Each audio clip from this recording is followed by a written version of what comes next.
And as we have already discussed, this EDTA tubes contain potassiums, and therefore when we use these EDTA tubes for chemistry tests in particular, they are going to forcefully elevate the potassium results, because there are certain chemistry tests that we need to measure the electrolytes, like the potassium, the calcium, the sodium, and then the chlorine. So using a tube like EDTA tube can forcefully elevate potassium level.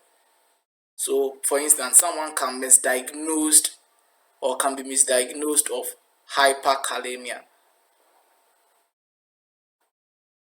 That is an elevation in potassium ions. Potassium ion, hyperkalemia. When EDTA tubes is used for potassium test or electrolyte test. So which is why it's very important to know the kind of tube you are using for the tests, or for your desired test, for the test you want to do. It's essential to know the kind of tube you want to use for the test you want to do. Yeah. Then we have citrate tubes. It's mostly denoted or designated with the blue stopper. So it is used for coagulation profile test. We have the prothrombin times test. We have the PT2 as well, and other coagulation tests. Then this is because it does the best job for preserving the coagulation factors. Okay. So if you want to do any coagulation test, the best tube to use is the citrate tubes. Okay. Then we have our oxalate tubes. So they are grey top tubes, and they either contain potassium fluoride or potassium oxalate. These chemicals are anti-glycolytic agents. When we say anti-glycolytic agents, we can derive two words from this. We have anti, which means against, and this one is glycolysis. Alright, the conversion of glucose to pyruvate, or glucose 6-phosphate to pyruvate for energy production.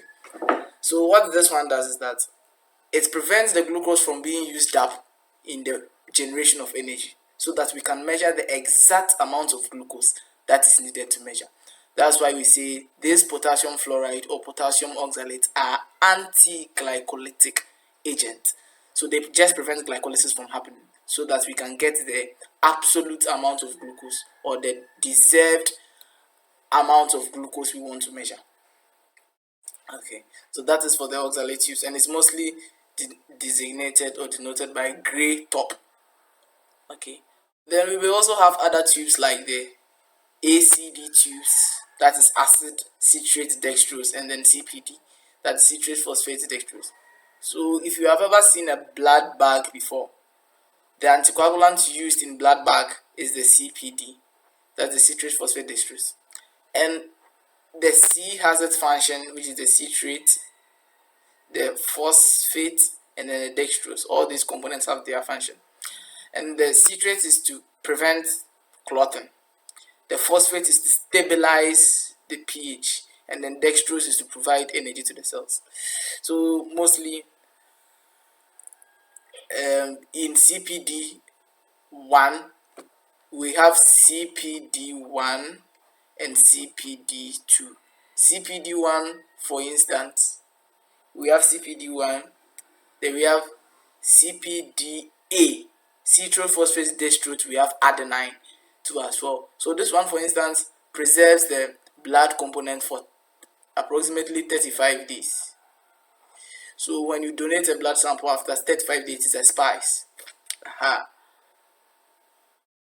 After donating blood, when it gets 35 days, it's a spice. So that is the function of the CPD. It's also an anticoagulant. Then we have ACD, acid citrate dextrose. That one, we have human leukocyte antigen testing. It's mostly used for that particular test. Then we have paternity evaluation. Then transplants compatibility testing. So this tube also does the best job for this particular tests. Then we have sodium polyethanol sulfonate. Is mostly used for blood culture collection. So this one mostly deals with microbiological blood sample for blood culture. Microbiological blood samples for blood culture. So that will be it. And we also have the plain tubes. For the plain tubes, they don't have any additives. The plain tubes are mostly made up of glass, and it is known that the glass stimulates the coagulation process. So if you've seen any red top tubes, they are plain tubes, and they don't have any additive, being it a serum separator gel or an anticoagulant. They don't have any of those. They are just empty, and once they are empty, definitely they are going to clot. All right. So one last thing, the reason why our blood cells do not clot is that in our blood too, we also have anticoagulant in our bloodstream, which is why the blood that flows through our veins does not clot. Which is why the blood that flows through our veins does not clot. Alright, so this will be the end of our lecture. Let's do a very quick revision on what we've done so far. So today we've learned that in the clinical laboratory setting, we have tubes in which we place blood samples in. We have EDTA tubes, we have serum separator tubes, we have the lithium heparin tubes, we have the citrate tubes, we have the oxalate tubes, we have the plain tubes, we have the ACD, acid citrate dextrose, and then we have the CPD.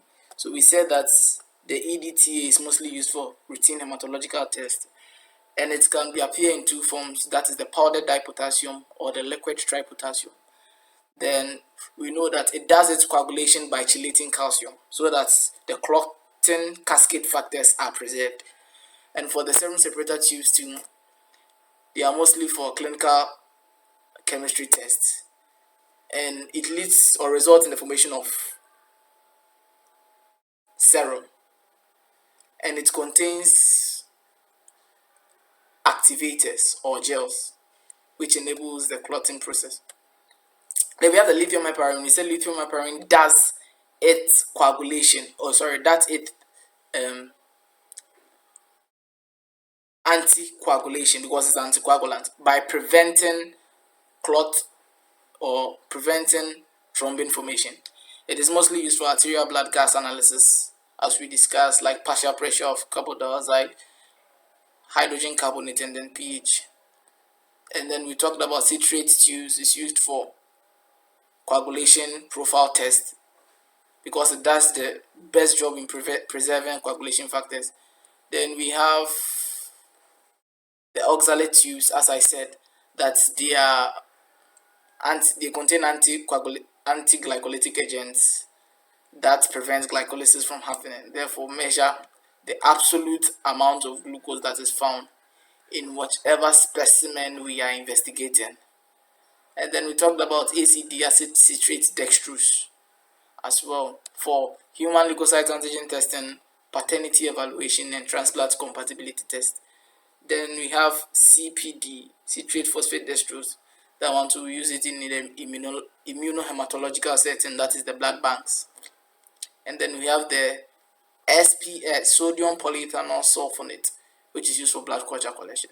So this is a brief explanation of what these tubes are. It's essential as a medical student to know the function of these tubes, and especially as a laboratory student, or any student that deals in the medical setting has to have this knowledge in mind. Alright, so if you are enjoying this video, kindly hit on the subscribe button for more easy tutorials in clinical laboratory and also medical